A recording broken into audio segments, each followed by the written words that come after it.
ETF index mutual funds నేర్చుకుని stock మార్కెట్లో రాణించాలనుకుంటున్నారా? వెంటనే ఈ నెంబర్కి కాల్ చేయండి. Hi sir. Hi sir, depression యాంగ్జైటీలో అందరికి సిమ్టమ్స్ ఏంటి, అది ఎందుకు ఇలా అన్ని కొంచెం మినిమం ఇన్ఫర్మేషన్ అయితే ఈ పార్టీకి ఉంది. ట్రైన్ కింద సూసైడ్ చేసుకున్నారు కదా ఇద్దరు పిల్లలతో ఒక తల్లి. ఆ కేసులో చేతిలో బాటిల్ పెట్టుకుని, అంటే బాటిల్ పెట్టుకుందంటే దాహం వేస్తదేమో అన్న మైండ్ సెట్ తో ఉన్నట్టే కదా. సో ఇంకా వేరే ఏమైనా కొత్త ఇన్నోవేషన్స్ ఏమైనా వచ్చాయా సార్? ఎలా తెలుసుకోవాలి? అంటే చాలా మంచి కోఇన్సిడెన్స్ అని అనుకోవచ్చమ్మా. దురదృష్టకరమైన సంఘటన కానీ ప్రజలకు ఒక ఎక్స్ప్లెనేషన్ ఇవ్వడానికి ఒక మంచి కోఇన్సిడెన్స్ కింద మనకి ఇది ఈ రోజు ఉపయోగపడుతుంది. ఆవిడ ఎవరైతే కనుక ఇద్దరు పిల్లలతో పాటు రైలు పట్టాల మీదకి వెళ్ళి యాక్సిడెంట్కి గురైనటువంటి వాళ్ళు ఉన్నారో అందరికీ ఆశ్చర్యం కలిగించేటటువంటిది ఏంటంటే చాలా ముఖ్యమైన అంశం అనమాట. డిప్రెషన్లో ఉండేటటువంటి వ్యక్తులకి ప్రత్యేకమైన కారణాలు ఉంటాయి. ఎందుకంటే ఏదన్నా న్యూస్ ఛానల్ మీరు చూడండి, ఏదన్నా న్యూస్ ఛానల్ చూడండి, కారణాల గురించి పోలీసులు చెక్ చేస్తున్నారు, డైరీలు ఎత్తికారు, ఇంట్లోకి వెళ్ళారు రైల్వే పోలీసు, తర్వాత దుబాయ్లోనో ఎక్కడో మిడిల్ ఈస్ట్లో ఉన్న భర్తతో మాట్లాడారు, ఇలాంటి కారణాలు దొరకలేదు. సో మనం ప్రత్యేకంగా ప్రేక్షకులకు చెప్పేది ఏంటంటే డిప్రెషన్ అనేటటువంటి మనోవ్యాధికి కారణాలు ఉండవలసిన, ఖచ్చితమైనటువంటి కారణాలు ఉండవలసినటువంటి అవసరం లేదు. ఓకే, సో పర్సనల్ ప్రాబ్లమ్స్ అట్లా ఇట్లా ఉండాల్సిన అవసరం లేదు. ఓన్లీ 10 to 15% కేసెస్ లోనే డిప్రెషన్ కి కారణాలు ఉంటాయి. మిగతా 80 to 85% కేసెస్ లో అసలు కారణాలు లేకుండా, అంటే మనకు ఇంకా ఇప్పటికీ కూడా మనం ఆలోచనలోంచి ప్రత్యేకంగా మన కల్చర్లో, మన ఇండియన్ కల్చర్లో ఆ ఆలోచనలోంచి బయటకు రాలేకపోతున్నాం. ఏంటంటే అన్ని ఉన్నాయి కదా, నీకేం డిప్రెషన్, మీ ఆయన ఉద్యోగం చేసుకుంటున్నాడు, దుబాయ్ లో ఉన్నాడు, డబ్బులు సంపాదిస్తున్నాడు, నువ్వు హెచ్ఆర్ జాబ్ అనేటటువంటి ఆలోచనలోంచి ఎప్పుడైతే మనం బయటకు వస్తామో అప్పుడు డిప్రెషన్ అనేటటువంటి దాన్ని ఈజీగా పసిగట్టగలం. ఎందుకంటే అన్ని క్షుణ్ణంగా విశ్లేషించారు పోలీసులు కానీ చుట్టాలు కానీ. వీళ్ళు ఏ కారణం దొరకపోయేటప్పటికి ఈవిడ ఎప్పటి నుంచో ఒక మనోవేదనలో ఉంది, కారణంతో కూడినటువంటి మనోవేదన కాదు, ఒక విధమైన డిప్రెషన్, ఒక ఆలోచన, ఒక బాధ, ఒక బెంగ, అది ఒంటరితనం వల్ల వచ్చిందా దేని వల్ల అనేది. కానీ ఆవిడ సూసైడ్కి మాత్రం చాలా వరకు సమాజంలో జరిగే 80 to 90% సూసైడ్స్ కి కారణం, అది పిల్లలైనా పెద్దవాళ్ళైనా ఎవరైనా కూడా, డిప్రెషన్ అనేటటువంటి మనోవ్యాధి. ఆ డిప్రెషన్ కి ఒక కారణం ఉండొచ్చు, ఉండకపోవచ్చు. అంటే సింపుల్ గా చెప్పాలి అంటే ఏంటంటేనమ్మా, ఇన్నోవేషన్స్ అంటే చాలా వచ్చినాయమ్మా. ఏంటంటే ట్రీట్మెంట్లు, ఎలాంటి ట్రీట్మెంట్లు, ఏమేమి చేయొచ్చు అనేటటువంటిది ఇప్పుడు అత్యాధునికమైనటువంటి ట్రీట్మెంట్స్ వచ్చినాయి, మెడిసిన్స్ పరంగా కానీ కౌన్సిలింగ్ పరంగా కానీ కనిపెట్టడమే కష్టంలా ఉంది కదా. మంచి మాట అమ్మా, కనిపెట్టడం అనేది ఒకటి. ఎందుకంటే కనుక ఇప్పుడు ఆవిడ చేస్తుంది అనేటటువంటిది ఎవరికి కూడా తెలియనటువంటి పరిస్థితి. బహుశా పిల్లలకు కూడా రైల్వే స్టేషన్ వరకు వెళ్ళేంత వరకు వాళ్ళు ఏం చేయబోతున్నారని తెలుసో తెలియదు కూడా నా డౌట్. ఎందుకంటే కనుక చక్కగా షూ వేసుకుంది, నీట్ గా డ్రెస్ అప్ అయ్యారు, మనిషి ముచ్చట్లు పెట్టుకుంటా పోతున్నారు మనం చూసిన ఆ ఫోటోజ్ వరకు చూస్తే. సో ప్రత్యేకంగా ఏంటంటే కావాల్సింది డిప్రెషన్, యాంగ్జైటీ, ఇటువంటి మనోవ్యాధుల్లో నాకు ఈ ప్రాబ్లం ఉంది అనేటటువంటిది ఫస్ట్ వాళ్ళకి ఒక యాక్సెప్టెన్స్ రావాలి. నాకు ఇది ప్రాబ్లం ఉంది అనేది నెంబర్ 1 రావాలి. నెంబర్ 2 ఏంటంటే ఈ ప్రాబ్లంకి సొల్యూషన్ ఉంది అనే నమ్మకం రావాలి. మూడోది ఏంటంటే కనుక ఈ ప్రాబ్లంకి సొల్యూషన్కి నేను ఎక్కడికో ఒక చోటకి వెళ్ళాలి అనే నమ్మకం రావాలి. లేదు వాళ్ళకి ఏమీ రాలేదు అంటే పక్కన ఉండేటటువంటి వాళ్ళు కనిపెట్టేటటువంటి పొజిషన్ లో ఉండాలి. ఓకే, సో ఆ పాయింట్స్ ఏంటి సార్? తను కనిపెట్టాలన్నా పక్కన వాళ్ళు కనిపెట్టాలన్నా మినిమం.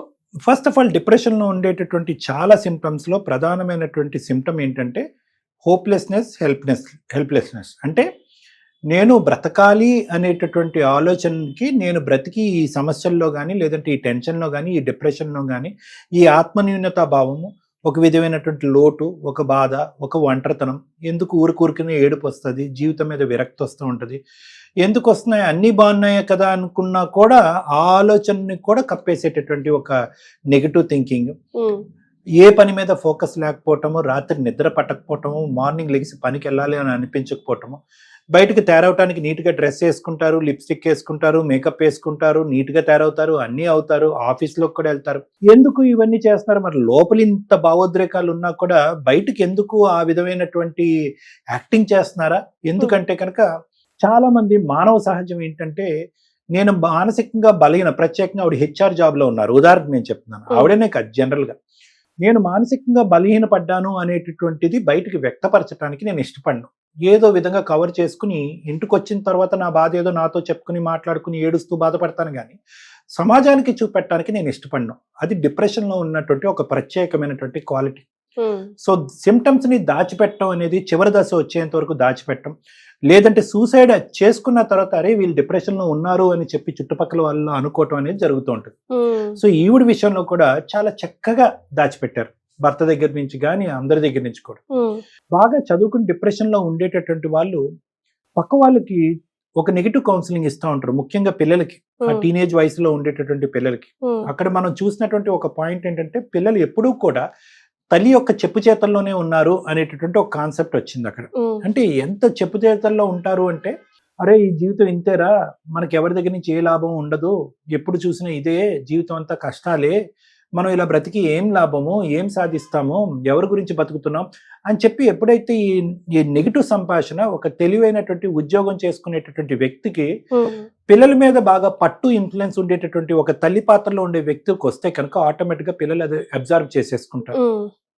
ఎందుకు అంటే కనుక ఒకటి ఎప్పుడు చూస్తున్నా ఒకే నెగిటివ్ అట్మాస్ఫియర్లో ఆ తల్లి పెంచుంటుంది, కొన్ని రోజులు బట్టో నెలలు బట్టో సంవత్సరాలు బట్టో.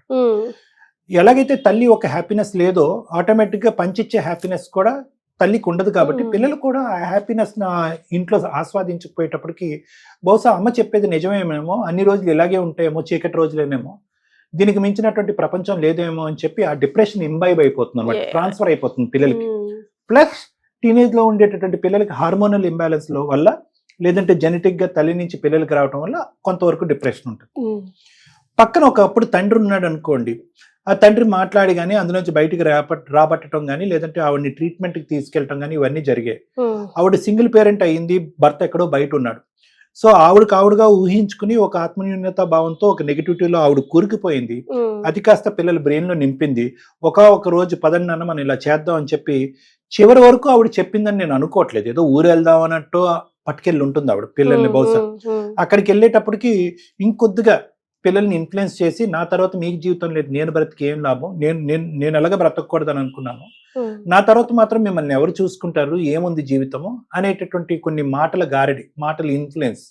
అదేంటంటే తల్లి పిల్లల్ని చంపుకుంటుందా అంటే కనుక డిప్రెషన్లో ప్రధానమైనటువంటి ఒక లక్షణం ఏంటంటే ప్రపంచం అంతా అంతమైపోయిన ఫీలింగ్ వాళ్ళకి వస్తుంది. అయితే ఇప్పుడు మీరు ఒక్క నిమిషం కూడా బ్రతికి వేస్ట్ అనే ఫీలింగ్ వస్తుంది.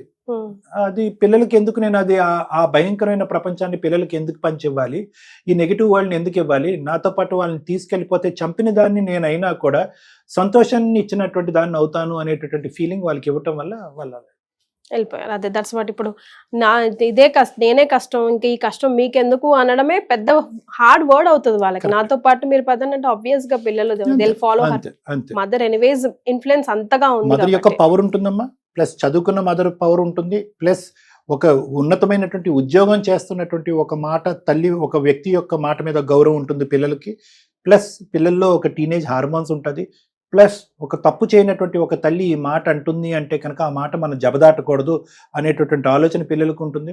ఎందుకంటే చిన్నప్పటి నుంచి చెప్పు చేతల్లో చెప్తారు, అటు ఇటు తిరిగి జలసాలు చేసేటటువంటి పిల్లలు కాదు వాళ్ళు.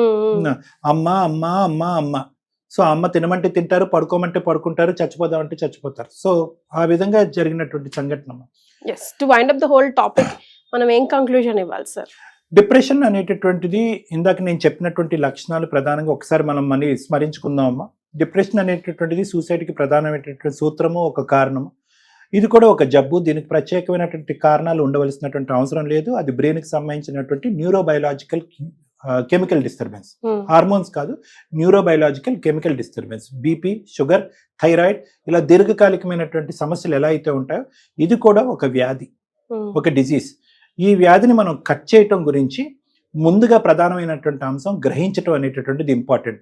నిద్ర పట్టట్లేదా, ఆలోచనలు విపరీతంగా వస్తున్నాయా, తినబుద్ధి అవ్వట్లేదా, లోపల కుంగిపోతున్నారా, మెమరీ ప్రాబ్లమ్స్ వస్తున్నాయా, ఎవరు మిమ్మల్ని స్వీకరించట్లేదా, ఎవరిలోనూ మీరు కలవలేకపోతున్నారా, సంతోషం అనేటటువంటిది నలుగురికి పంచి ఇచ్చేటటువంటి ప్రయత్నం చేసినా ఇవ్వలేకపోతున్నారా, మీరు సంతోషంగా ఉండలేకపోతున్నారా, ఎప్పుడు చూసినా బాధ వస్తుందా, గుండెల్లో భారంగా ఉందా, కడుపులో ఏదో ఇబ్బందిగా ఉందా, ఈ రోజులు ఏంటి ప్రతిరోజు భారంగా ముందుకెళ్తున్నారా, ఎందుకు ఈ జీవితం చచ్చిపోవాలని అనుకుంటున్నారా, ఎవరు హెల్ప్ చేసేవారు లేరు, భవిష్యత్తు లేదు అనేటటువంటి ఆలోచనలో ఉన్నారా, ఇటువంటి లక్షణాలు ఆ వ్యక్తికి అనిపించినా, చుట్టుపక్కల ఉన్న వాళ్ళకి ఒక 10% అనిపించినా కూడా సైకలాజికల్ అడ్వాన్సెస్లో చాలా చక్కటి ట్రీట్మెంట్. నా క్లినిక్ వరకు వచ్చినటువంటి చాలామంది పేషెంట్స్కి చాలా మంది వచ్చి అంటూ ఉంటారు, రేపో మాపో చచ్చిపోదాం అనుకున్న డాక్టర్ గారు మీ దగ్గరికి వచ్చాక బ్రతకాలనే ఆలోచన వచ్చింది. వాళ్ళకి లేటెస్ట్ పరమైనటువంటి మెడికల్ మేనేజ్మెంట్స్ వచ్చినాయి. ఎంత చక్కటి ట్రీట్మెంట్ అంటే కనుక పిచ్చి మందులో గిచ్చి మందులో కాదు అవి, నిద్ర మాత్రలు అయితే అసలు కాదు. బ్రెయిన్ లో ఉండే ఆ కెమికల్ డిస్టర్బెన్స్ కరెక్ట్ చేసి ఆలోచనని పాజిటివ్గా చేసి, దాంతోపాటు ఎందుకు బ్రతకాలి, ఎలా బ్రతకాలి, వచ్చేటటువంటి ఆలోచనలను ఎలా తగ్గించుకోవాలనే దాని కౌన్సిలింగ్ కూడా అత్యద్భుతమైనటువంటి మలుపులు తిరిగి అత్యాధునికమైనటువంటి థెరపీస్ కూడా ఇప్పుడు అవైలబిలిటీలో మనం ఉన్నాయమ్మా. ఎస్, చాలా మంది పెద్ద పెద్ద సెలబ్రిటీసే యాక్సెప్ట్ చేసి వాళ్ళు ట్రీట్మెంట్ తీసుకుంటున్నారు. సో మీ అందరూ కూడా, మీలో ఎవరైనా, మీకైనా చుట్టుపక్కల వాళ్ళైనా కొంచెం డౌట్ వచ్చినా కూడా కొంచెం మోటివేట్ చేసి వాళ్ళని ముందడుగు వేసి డాక్టర్ కళ్యాణ్ చక్రవర్తి గారికి అప్పచెప్తే గనుక మంచి ట్రీట్మెంట్స్ అవైలబుల్లో ఉన్నాయని సార్ స్వయంగా చెప్తున్నారు. లైఫ్ చాలా ఇంపార్టెంట్ అండి, అది గుర్తుపెట్టుకోండి కదా sir. Correct. Thank you for joining us.